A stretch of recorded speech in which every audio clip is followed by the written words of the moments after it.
They spoke of Captain Keel long before the first flame touched the port. Whispers carried on trade winds, mutters in taverns, stories of a man whose eyes showed no mercy, whose crew obeyed in silence, and whose flag meant only one thing.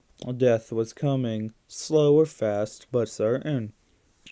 On the night of Galloway Shore's burning, the townsfolk knew that Whisper had finally become a shadow on the horizon. Keel's ship drifted in under a moon drowned in cloud, silent as a coffin lid closing. No lanterns, no warnings, only the faint sound of oars cutting through black water, each stroke deliberate and cold. At the bow stood Captain Keel himself, coat snapping in the wind, boots stained by ruins of countless raids, his blade sheathed at his side like a sleeping serpent. His crew walked behind him in an army of spectres molded by his cruelty and sharpened by the promise of blood. The moment the ship's hull kissed the edge of the dock, the keels stepped onto the boards, as if claiming the land that had always been his. And with the simplest nod, the port was doomed. His crew fanned out with disciplined precision, each man holding a torch dipped in pitch. Not a shout, not a cheer, only the soft roar of fire catching cloth and the hiss of oil igniting.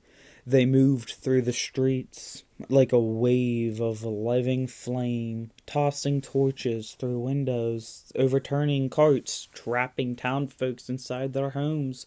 The fire spread fast, gliding over the rooftops like a beast unleashed. Screams rose, pleading voices cracked, and Captain Keel walked calmly through it all. He did not rush, he did not raise his blade, he simply watched. He observed the terrors he had created, the way a painter watches the first strokes dry on canvas. The orange glow reflected his eyes like the warmth of a hearth, except there was no warmth within him, only calculation, only the cold satisfaction that the world was leaning again. What it meant to cross paths with the captain of death. A few desperate townsfolk tried to reality. A blacksmith with a hammer, a sailor with a rusted cutlass, and a handful of guards with trembling spears. Keel's crew cut them down with effortless, almost ceremonial brutality. Bodies fell without slowing the march of fire. The flames swallowed every corner of resistance, every scrap of hope. Galloway Shore was no battlefield. It was a message. One man did break, though, through the smoke, charging Keel with a wild scream. The captain barely tilted his head. His blade was free before the scream finished. Sliding through the air with surgical grace, the man collapsed at Keel's feet, and Keel stepped over him as if stepping over driftwood. When the blaze reached its peak, pillars of fire twisting skyward, Keel walked towards the edge of the docks, his crew lined up beside him, their shadows dancing across the inferno behind him. The town was gone. The people scattered or dead. The port burned so hot the ocean steamed. And yet, Keel's expression never changed. He turned to his quartermaster, who waited for his orders like a student before a cruel instructor. Keel spoke only two words. "Raise sail." That was all. No loot taken. He didn't need it.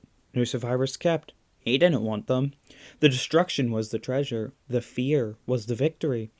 Galloway Shore burned long into the next day, a black scar against the horizon for any ship that dared to pass nearby.